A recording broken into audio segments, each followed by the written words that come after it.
नमस्कार शेतकरी मित्र हो, ही आपली 86-032 ही 8 फुटावरची लागवड आहे.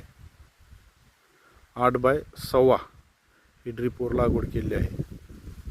आणि या आपल्या ऊसाला आज 4 महिने पूर्ण झालेले आहेत. आपण बघू शकता 8 फूट अंतर असून सुद्धा ऊसाची वाढ कशी झाली आहे, त्याचबरोबर फुटवा कसा झाला आहे हे सुद्धा आपण बारकाईने बघा. आणि दाट ऊस लावल्यावरच लय उत्पन्न निघतं असा जो गैरसमज आहे तो थोडासा बाजूला ठेवून आपल्याला बदल करावा लागेल. आपण बघा आता खाली फुटव्यांची संख्या, ऊसाची झालेली वाढ, ड्रीपवर लागवड केली आपण बघा. खूप छान पद्धतीने फुटवे निघलेत आणि त्याची वाढ सुद्धा खूप चांगली झालेली आहे. तर उगाचच कशाला टकरीवर लावताय, 3 फुटावरून आपण 4 फुटावर आलो. त्यात थोडंसं आपल्याला बदल केल्याशिवाय पर्याय नाही.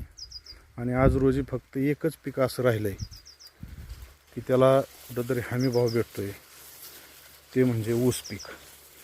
आणि त्या ऊसाच्या पिकालाच आपण जर हेळसांड करत असू, तिथं जर ॲव्हरेज निघत नसेल तर उगाच खर्चात मारण्यापेक्षा आता दुष्काळ पडला आहे. दुष्काळाची चिन्ह आहेत आता सध्या, पाऊस पडा नाही. तर आपण बघा ड्रीपवर सुद्धा किती चांगल्या पद्धतीने नियोजन होते. आणि एक डोक्यातनं समजूत जी आहे लोकांच्या की डबल दोन्ही बाजूला ड्रीप टाकावा, काय सुद्धा गरज नाही. बघा आपलं ड्रीप एकाच बाजूला आहे. बघा नीट फुटवा बघा, त्याची वाढ बघा, आणि खालून निघणारे ते फुटव्यांची साईज सुद्धा बघा. बघा